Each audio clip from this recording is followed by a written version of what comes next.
ಇದು ದೇವಸ್ಥಾನದಲ್ಲಿ ಕೊಡುವಂತಹ ಪ್ರಸಾದ ಪುಳಿಯೋಗರೆ. ದೇವರ ನೈವೇದ್ಯಕ್ಕೆ ವಿಶೇಷವಾಗಿ ಟೆಂಪಲ್ ಸ್ಟೈಲ್ ಪುಳಿಯೋಗರೆನ ಹೇಗೆ ಮಾಡೋದಂತ ನೋಡ್ಕೊಳ್ಳೋಣ. ಮೊದಲಿಗೆ ಹುಣಸೆ ಹಣ್ಣನ್ನು ಬಿಸಿ ನೀರಲ್ಲಿ ಒಂದು ಅರ್ಧ ಗಂಟೆ ನೆನೆಸ್ಕೊಳ್ಳಿ. ಪ್ಯಾನ್ ನಲ್ಲಿ ಮೆಂತ್ಯ, ಸಾಸಿವೆ, ಕಾಳು ಮೆಣಸು, ಜೀರಿಗೆ, ಧನಿಯಾ ಕಾಳು ಮತ್ತು ಬಿಳಿ ಎಳ್ಳನ್ನು ಹಾಕಿ ಇದನ್ನು ಡ್ರೈ ರೋಸ್ಟ್ ಮಾಡ್ಕೋಬೇಕು. ಖಾರಕ್ಕೆ ಕಲರ್ಗೆ ಬ್ಯಾಡಗಿ ಮೆಣಸಿನಕಾಯಿ, ಗುಂಟೂರು ಮೆಣಸಿನಕಾಯಿ, ಕರಿಬೇವು ಹಾಕಿ ಇದನ್ನು ಕೂಡ ಡ್ರೈ ರೋಸ್ಟ್ ಮಾಡಿಕೊಂಡು ಪೌಡರ್ ಮಾಡಿ ಎತ್ತಿಟ್ಕೊಳ್ಳಿ. ಒಗ್ಗರಣೆಗೆ ಎಣ್ಣೆ, ಸಾಸಿವೆ, ಕಡಲೆಬೇಳೆ, ಉದ್ದಿನಬೇಳೆ, ಕಡಲೆಕಾಯಿ ಬೀಜ, ರೆಡ್ ಚಿಲ್ಲಿ, ಸ್ವಲ್ಪ ಕರಿಬೇವು ಹಾಕಿ ಒಗ್ಗರಣೆಯನ್ನು ಬಾಡಿಸ್ಕೊಳ್ಳಿ. ಕಡಲೆಬೇಳೆ, ಉದ್ದಿನಬೇಳೆ ಎಲ್ಲ ಸ್ವಲ್ಪ ಕ್ರಂಚಿ ಆದಮೇಲೆ ಇದಕ್ಕೆ ಇಂಗು ಮತ್ತು ಅರಿಶಿನ ಹಾಕಿ ಇದನ್ನು ಚೆನ್ನಾಗಿ ಮಿಕ್ಸ್ ಮಾಡಿಕೊಂಡು ಇವಾಗ ಒಂದು ಬೌಲಲ್ಲಿ ಹಾಕಿ ಇದನ್ನು ಸಪ್ರೇಟಾಗಿ ಎತ್ತಿಟ್ಕೊಳ್ಳಿ. ಇವಾಗ ಅದೇ ಸೇಮ್ ಕಡಾಯಿಯಲ್ಲಿ ನೆನೆಸಿರೋ ಹುಣಸೆ ರಸ, ಬೆಲ್ಲ, ಉಪ್ಪನ್ನು ಹಾಕಿ ಲೋ ಫ್ಲೇಮಲ್ಲಿ ಒಂದು 5 ನಿಮಿಷ ಇದನ್ನು ಗಟ್ಟಿ ಆಗೋವರೆಗೂ ಬೇಯಿಸಿ ನಂತರ ಇದರಲ್ಲಿ ನಾವೇನು ಪುಡಿ ಮಾಡ್ಕೊಂಡಿರುವ ಪುಳಿಯೋಗರೆ ಪೌಡರನ್ನು ಹಾಕಿ ಮಿಕ್ಸ್ ಮಾಡ್ಕೊಳ್ಳಿ. ಹೀಗೆ ಎಣ್ಣೆ ಸಪ್ರೇಟ್ ಆಗೋವರೆಗೂ ಇದನ್ನು ಬೇಯಿಸಿ ನಂತರ ಇದರಲ್ಲಿ ಒಣ ಕೊಬ್ಬರಿ ಮತ್ತು ನಾವೇನು ಒಗ್ಗರಣೆ ಎತ್ತಿಟ್ಕೊಂಡಿವಿ ನೋಡಿ ಅದನ್ನು ಕೂಡ ಹಾಕಿ ಚೆನ್ನಾಗಿ ಮಿಕ್ಸ್ ಮಾಡಿಕೊಂಡ್ರೆ ಪುಳಿಯೋಗರೆ ಗೊಜ್ಜು ರೆಡಿ ಆಗುತ್ತೆ. ಇದನ್ನು ನಾವು ಸ್ಟೋರ್ ಮಾಡಿಕೊಂಡು ಒಂದು ವಾರದವರೆಗೂ ಯೂಸ್ ಮಾಡ್ಬೋದು.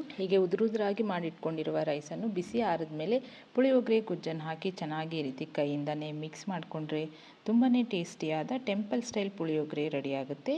ನೀವು ಕೂಡ ಟ್ರೈ ಮಾಡಿ ನೋಡಿ.